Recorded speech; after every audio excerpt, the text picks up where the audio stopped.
Hello, gorgeous. Welcome back to the show for the Friday, the 19th of January, 2024. It is episode 2108. Hope you're doing well. Welcome. Today has been horrendous. To put it simply, today has been the worst. And so it's good to finally be home. Just kind of sitting here. No, I didn't have a breakdown at work again. Shut up. I had other things. I had a car. Had is the key word there. Yes, today, of all things, Stacia, the subwoofer say at Leon, has decided that she doesn't want to, not be on fire.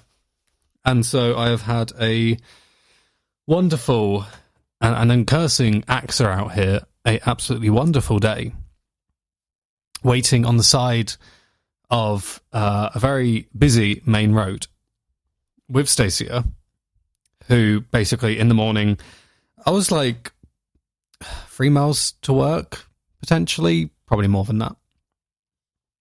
It was mostly long, straight roads up until that point. So you know how it is in big capital cities. It feels like it takes forever to move about 2 miles. But when you get outside of them, it's like, hold up, I just covered 70 miles in an hour. It's like, how did I do that? I'll tell you how. It's a well-guarded secret called actually spacing things out, not putting everything in the exact same spot. And so I was maybe 30 miles, 10 miles, something miles on my way to work. And it's really annoying because I've been doing this whole enlightenment thing recently. And by enlightenment thing, I mean it is winter. It is harder to get to work at the moment. So I need to wake up earlier to prep the car, as it were. Scrape the insides, because the insides, for some reason, get really icy as well. I would love to work by my own schedule, but I think those days are behind me now. And so I've kind of been not pumped as such, just happy that I've been able to meet the demands. Waking up early, trying to get to places extra early and all of that sort of stuff. Basically being, a social stew with no life. And so, yeah, I was about 30 miles in. It's only 8:20. Start work at 9. I'm only 5 miles away. Straight road. No London traffic at all. And I just smell this horrendous, acrid burning smell. And I'm like, crap. This is the day, isn't it? It's the fucking day. I've been looking at that car day in, day out, thinking it's not far off, is it? The day's not far off. Because she has been ragged around every single corner of the UK and to a certain extent some of Europe. Done plenty of 12, 14, 18-hour driving sessions, has supported me for over, I think it's been 8 years or so. And so I was like, one day it's going to fuck up. And that day was today.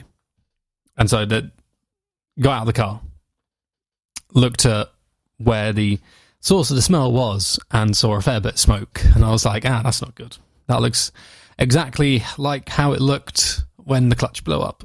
But this time it was instead the brake seizing. And it's really annoying because I go on these really long jobs away from home and I don't have the car with me.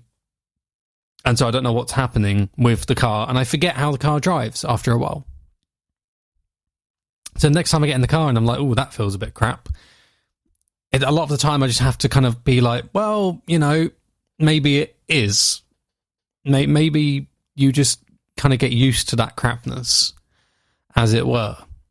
Because you go off and you drive faster things. Or, you go off and you just forget that cars don't go a million miles an hour straight from startup. And so I come back from these really long jobs and I think, oh, that feels a bit crap. Don't really think much of it. This time it was same situation. Tuesday. The last day, famously, I had a bit of a mental breakdown, got in the car, and I started reversing, and I was like, that feels really slow. But I was kind of like, right, I guess I'm just not tickling the clutch in the right places. Clip that, use it. And so I kind of didn't think much of it. And I found out today that the brakes were binding, like really badly. They were just completely seized. And so I was on the side of the motorway for over 5 hours, waiting for a breakdown truck to come. And I'm with AXA. Now, called AXA, 8:20, didn't get them to pick up till like 9:30.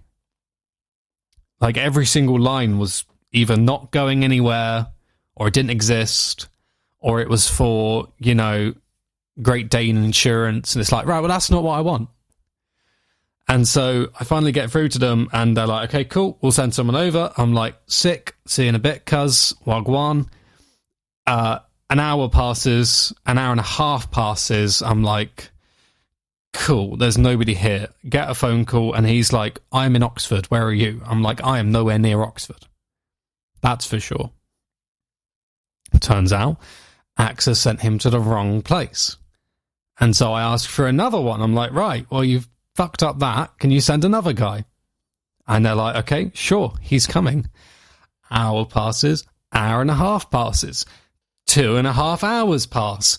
3 hours pass. Jesus Christ, how many hours are passing in front of my eyes of him not arriving? And I'm like, hypothermia, throwing up, all sorts of horrible stuff.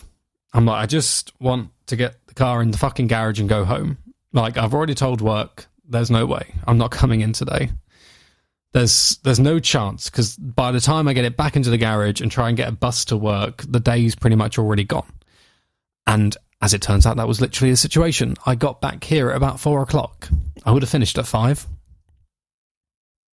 So I got the car into the garage. Don't know anything yet, because I haven't done their diagnosis thing. I've been waiting for a phone call, which I haven't received yet. So I'm just going to have to kind of wait and hope that something comes up tomorrow, which, by the way, stick around, because I'm going to tickle your ribs a little bit. There is stuff happening tomorrow. Interesting stuff happening tomorrow. Exciting stuff happening tomorrow. Not least the phone call telling me whether I have a car or not. Actual exciting stuff happening on this show. But yeah, got into the garage, walked back, and it's, high irony that I kind of got near to home and then was like, I just gave him my entire bunch of keys. God fucking damn it, Callum. No house keys, no work keys, no nothing. And so I'm back in my flat today because my neighbours just happen to have a spare. Because I need to, because I go off on these long jobs, and, you never know when something's going to blow up out of nowhere, especially in a flat like mine, an electronic engineer's flat. It's very advisable that at least a few people keep the keys in case, something goes horrendously wrong. But I'm still without work keys, so I think tomorrow, if they're open, I need to take a stroll down and get, my work key, my alarm key, my access fob, all of that sort of stuff. Otherwise, it's just going to be more trouble on Monday. Not the kind of trouble that I want at the moment, if I'm being quite honest with you. Because it's already been like quite a busy, long-winded week. So I was over in Manchester, good old Mankland, and I didn't have a van on this particular shoot. So Premier League, flying camera, you know the deal, whoop whoop. But there's no van, and so I'm kind of like carting myself around on public transport, which anybody who's listened to the show long enough will know I have real problems with. Many years of PTSD. Kind of make it very difficult for somebody like me to deal with continuous public transport, but made it through. Got a train down, trammed it all around the place. But it's just one of those things where it's just exhausting. You come back and you don't really want the car to blow up. But we did a good job. Everything went wrong on that shoot, which is not too surprising. You kind of doomed from the start. When you don't have one thing, it's going to be a domino effect. You're not going to have anything else, are you? That's just how life works. And so we got there. Head's not working. Ah, crap. The head is the thing that the camera sits on, the gimbal. It does the movie moves. And And then, there's parts of the actual flight system missing. It's like, oh, cool, great. This couldn't it get any worse, could it? Luckily, I had a very experienced technician called Fraser with me. Spent nights drinking beer at the bar and talking shit about music. And so that kind of relieved a lot of the stress that I had in the first place, because it was initially, well, Callum's there, and he's got someone who may be a technician, maybe not. We don't know.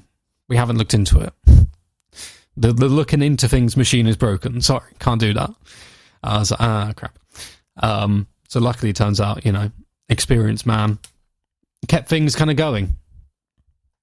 And so we got there in the end. And so I think that kind of concludes this week's saga as such. Monday, we'll see if we get back to a good place. I think that's where we'll kind of leave it for now. Coming up on today's episode, got a bit of science coming up a little bit later on, as well as mailsack. Gotta love a bit of mailsack. And we'll be delving into dealing with bullies in everyday life. I need to find a better title for it. I haven't totally written the entire segment yet, if I'm being completely honest. Sometimes I don't bother writing the title, so I kind of just put a placeholder in. But first off, the owners of an off-grid Welsh island are looking for 2 wardens to live and work there. Okay, interesting. We're off to a good start. Has anybody wanted to relocate recently? Because I feel like I may have found something for you. The accommodation wardens on Bardsley Island, and then it has a tiny bit of Welsh that I can't quite understand. As much as my Welsh side wants to explode out. What would you call that? Burst out, sorry. And say Nynzenli off the coast of the Llyn Peninsula in North Wales will enjoy benefits, including 1 boat trip to the mainland per month. According to the job advert, other benefits will include a shared food growing space and internet connection.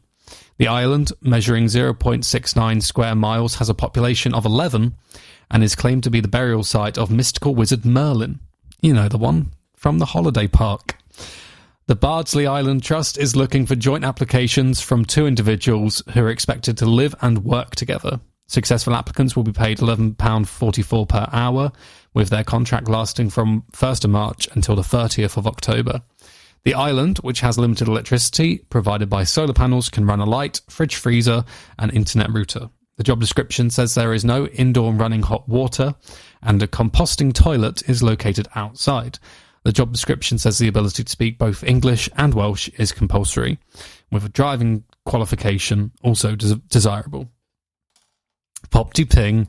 I mean, how else are you going to get there, I guess? If it's a remote island, you probably would need a car to kind of cart yourself around. God, can you imagine doing fucking public transport in that situation?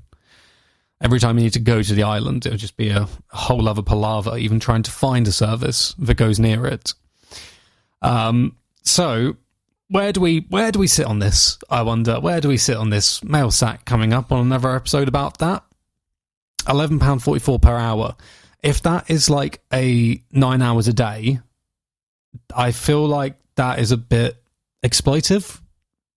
If you need to shit in a hole in the ground, maybe I don't know how many people would take the opportunity, but I definitely wouldn't shit in a hole in the ground for £11.44 per hour. Especially if it's like, 9 hours per day. I might consider it if it was £11.44 per hour, continual for every single hour that I'm on the island. But I feel like, it's maybe not all there in terms of benefits. However, 11 people. Can you imagine the peace? The serenity? Do wonder what their internet is, though. If I can have serenity, but I can't get onto Calm to download my daily meditation. With Tamara Levitt, of course. Gotta love Tamara Levitt. Best daily meditations. But if I can't download them, what do? I don't know. And 0.69 square miles. It's got to be an interesting little lifestyle. Think about that. Kind of got to, really go back to roots. Grow your own veg. because I assume that it's, going to be difficult to get things in and out of this little island. It's not like hugely off the coast of North Wales, but it's enough to be problematic if you don't happen to have a sailboat and a little sailor's cap.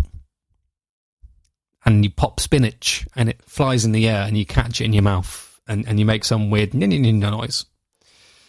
I can imagine it being slightly problematic. And I'm not too sure how many people would manage to get by in that situation. But I do like the idea of living in serenity and peace.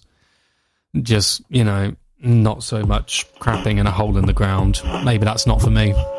But hey, maybe it's for you. This is the Callum Sutton Show from Opposition Studios. A girl after my own heart. There's plenty of them. I wish they would just make themselves more obvious. It's Olivia Barron right here on the Callum Sutton Show with Wake Me Up. Absolutely loving that. Similar vibes to... Who was that Manchester band? The Mysterines. Love the Mysterines. Fantastic band from Manchester. If you haven't heard them already, where were you for that show? I was waiting around for you. I had dinner out for you and everything. It's very sad. But B, check them out. Now delving into the world of bullies, as it were, kind of like this whole, not particularly fully written segment, but basically I wrote something down in the script yesterday while on the phone with my mum, of all things, because we were talking about this. We were talking about the whole, let's say it's, because we always go with the employer example. I want to go for something else. Let's go for customer example. Say like a customer is belittling you as a public service worker. Or you could be, customer service representative. You could be a freelancer in, maybe mechanical trades, electrical trades, all of these sorts of trades where you make very direct contact with the customer and you kind of have to rely on them being on the same page as you to get work done, to get, concepts kind of accepted, and just to make sure that you're all on the same page. There is always these people who are very much bullies. They are just there for the sakes of trying to make themselves feel better by belittling others. I've had it before as a customer service representative about 1 million times. Me and Sandra often talk about this as well because it is just a thing that naturally exists in the world. It's shit, but it's there. And, sometimes you can't get rid of these things as such. So there always will be that kind of like customer who walks in and acts like they own the place, acts like, you don't deserve to be, in front of them, even serving them, because they're just that big of a deal. And so it can be hard to kind of like think of ways to serve everything back, as it were, because you don't want to let these people get away with it. You don't want to put yourself in a position where you make yourself weaker. That's something that, that's ludicrous. Unless you're a sub, in which case, well, welcome to continue what you're doing. If you want to do that, there's some goth emo mummies in the corner waiting for you. I believe they've got shivs out today, and tomorrow they'll be doing some lace work. However, if you are not in that category, you kind of don't want to encourage those things. And if you're not somebody who is naturally used to kind of giving that sort of stuff back because you have this pacifistic view of the world, all you want to do is good, it can be very difficult, because if you're a dick in the first place, it's very easy to deal with dicks, as it were. If somebody was kind of belittling you, you would just belittle them back. But there are people like me, for example, who I can do that, but it will be really fucking aggressive because it's not my common state of mind. So if I do need to do it, it's forced. It's not natural, it's forced. And I don't particularly like doing that in the first place because I'm a firm believer, as many people who've listened to the show for years will know, that we should just be nice to each other. I feel like that's quite a simple criteria that a lot of people apparently don't have the intelligence to kind of understand, which is disappointing at the best of times, because we've had these kind of demonstrations over the years when, things have gone horrendously wrong. Think Love Manchester, think the clapping during the pandemic for the NHS. We've had these little sparks of interaction between unlikely suitors, where you would have, us insane pacifists and those people who are much more aggressive come together and, show humanity, as it were, work together, collaborate towards better things. Don't make it about yourself, make it about the cause. And so it's always disappointing when after those kind of big things, it instantly goes back to, well, I'm big alpha man with a massive cock and I'm going to swing it around and be incredibly rude because it's not nice being hit in the face by a cock unless you're into that sort of thing. So, you prefer not to end up in that situation. You kind of want to give it back to them as such. If you're looking at this in a sexual way, Jim, I'm looking at you, behave yourself. It's just a metaphor. It's nothing else. So you kind of want to give it back, as it were, while being as much of yourself as possible. You don't want to look weak. So pandering's already out of the equation. What do you do? How do you reverse the tables, as it were? Because I've had it. And so I know to a certain extent. I've made people, leave hotels before. Literally cancel their entire reservations. Because there's a way with words that you need to have. But I feel like it's something that can be taught, that can be learnt, and that can be put in place as long as you know what it is. So I'm pretty sure in my specific case, it was like a mother of three who was also a teacher, of all things, but literally like screaming at people in public, like random strangers, like literally just belittling people. She was a racist, just horrendous person to be around. And so she was, going after staff. And what do you do in that situation?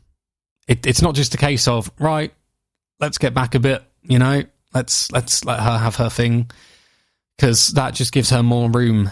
If she's already swinging arms, you've just given her more room to swing arms in. So what do? You need to reverse the dynamic.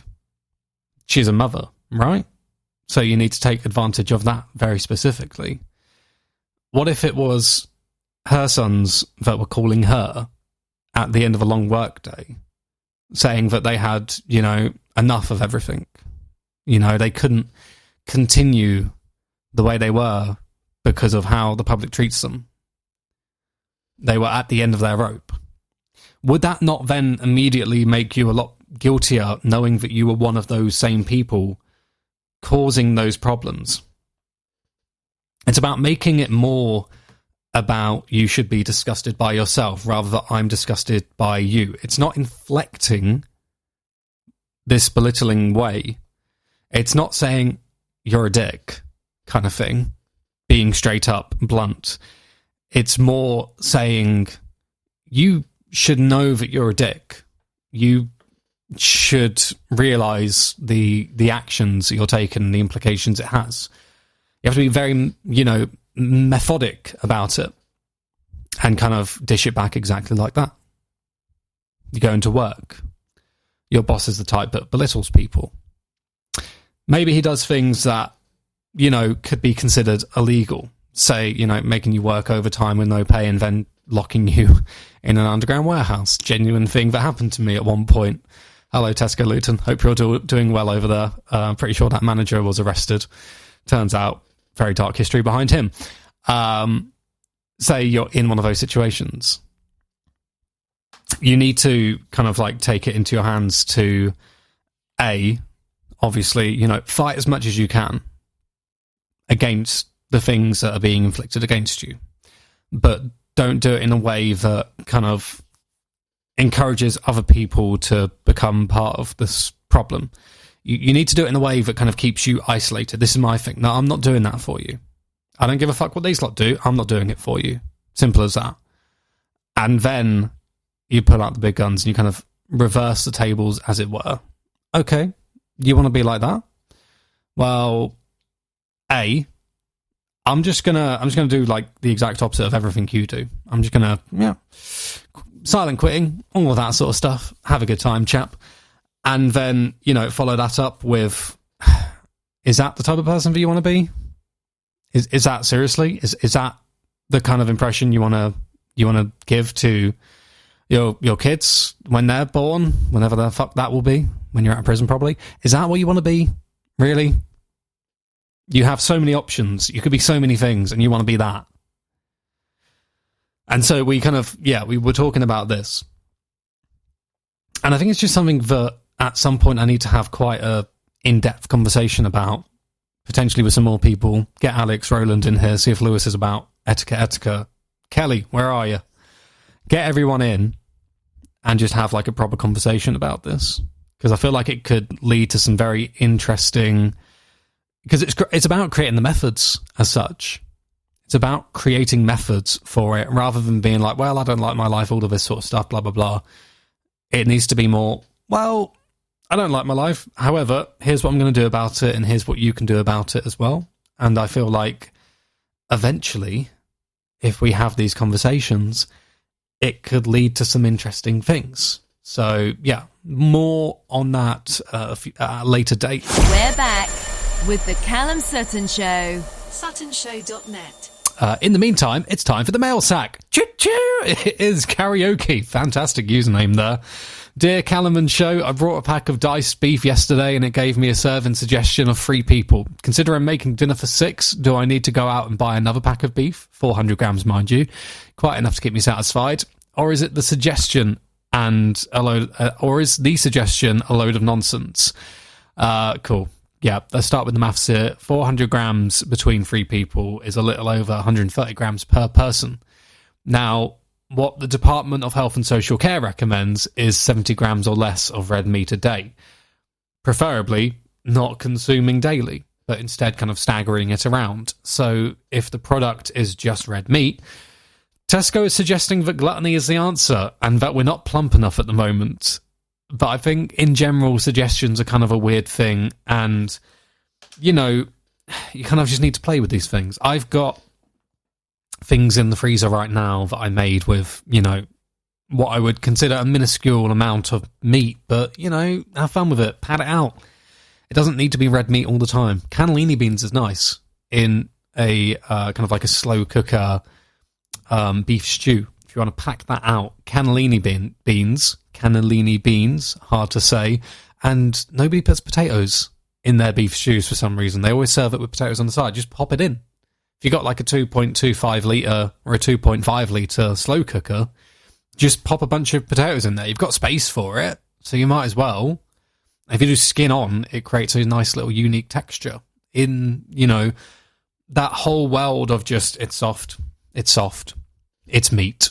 You get a bit of, there's a bite there. I don't know what that bite is, but I kind of like it. It's the potato skin kind of just, you know, living in the broth, as it were, because it kind of falls off.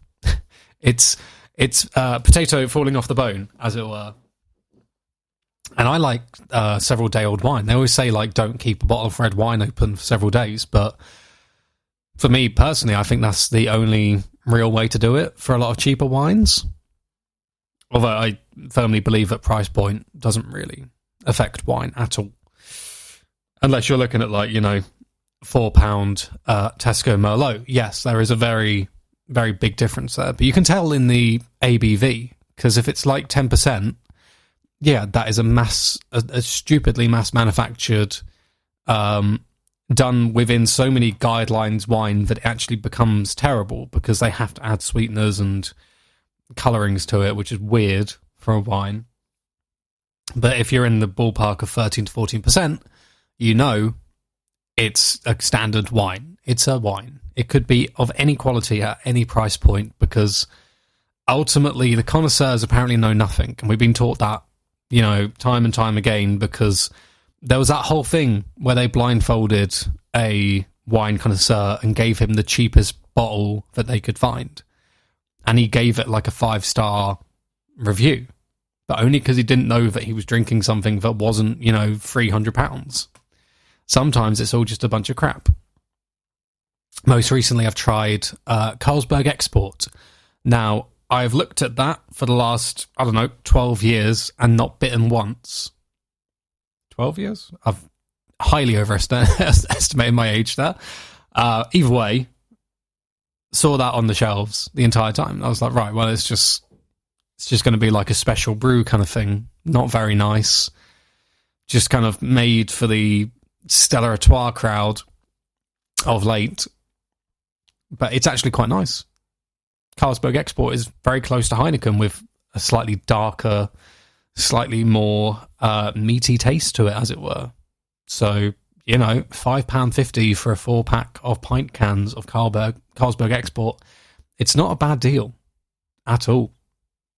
I just kind of thought that, you know, Export, white and gold can, that's just absolute pandering, isn't it? It sounds like absolute pandering. You wouldn't expect it to be good, just based on looks. But hey, maybe sometimes you just can't judge books by their cover, right? So yeah, tomorrow and maybe day after show with Alex Cole, so a nice little canon one. In the meantime, I'm going to say thank you so much for listening. Love you, and I shall see you on the next episode. Playing me out today, James Lancaster.